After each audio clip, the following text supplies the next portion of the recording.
Look at the example.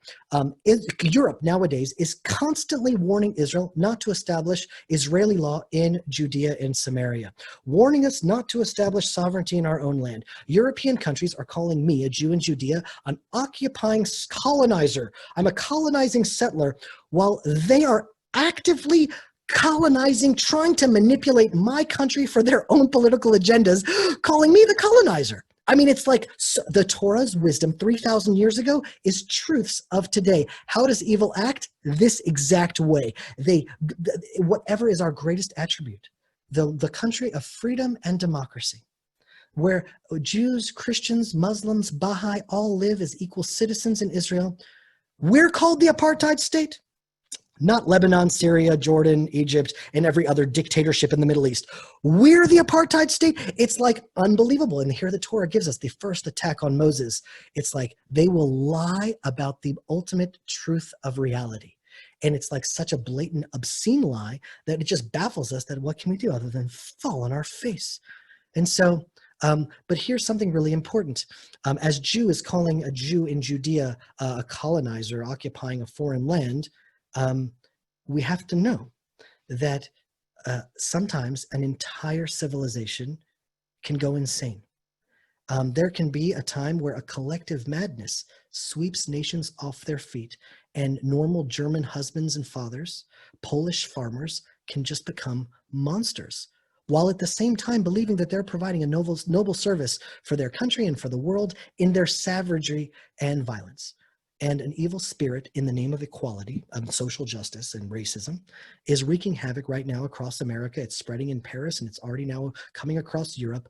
A flood is coming, and history has taught us that the world can actually have moments of temporary insanity.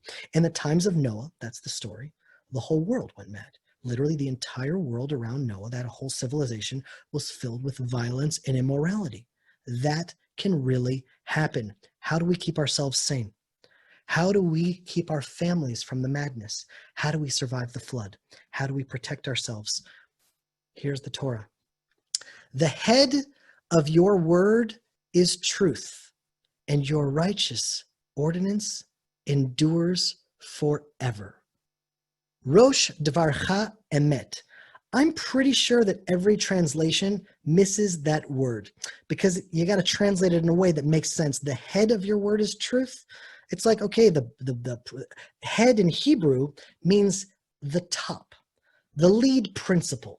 The lead principle of your word is truth and righteousness forever. When, the Jews don't call the 10 Commandments the 10 Commandments. We call it Aseret HaDibrot, the 10 words, the 10 utterances.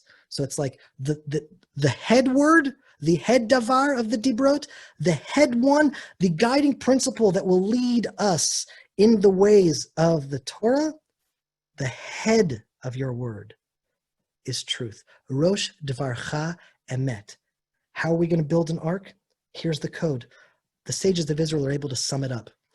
The seal of God is truth. That's from the Jewish oral tradition. If we have to take all the Bible and extract out the principles and try to figure it out, the sages of Israel, they knew the Bible by heart. Us, if we can just read the Bible from cover to cover, we're like, thank God I've actually done that. They knew it by heart, and they did a huge service for us, and they just gave us codes. The seal of God is truth.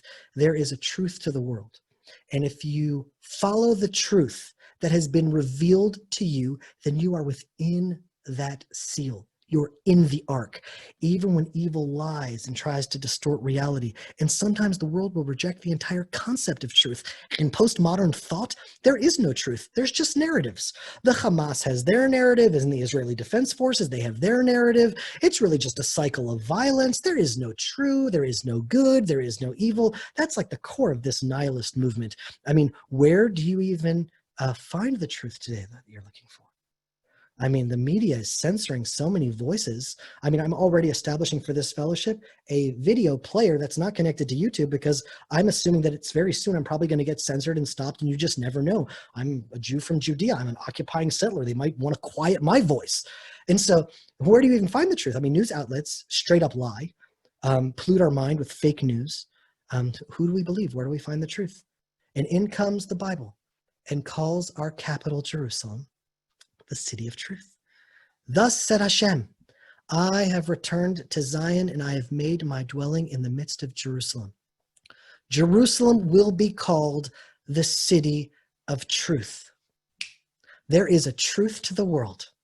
There is a history to the world. The land that I live in is not called the West Bank, it's called Judea. And I'm a Jew because Jews are from Judea. The same way Japanese are from Japan and Chinese are from China. Jews are from Judea. This land, it birthed me in my identity as a Jew. And there is a truth to the world. And the Jewish people returning to the land of Israel, Jerusalem is the city of truth to teach the world that God runs the world and not the European Union and not the World Health Organization. God is guiding our lives towards our destiny, and Jerusalem is the testimony that there is a truth in the world. And the world might say, no, there's just narratives. We as believers are here to say, a robber comes in to steal from my home is not the same thing as a police officer who stops him because they both have guns. Thou shalt not murder is an undeniable truth.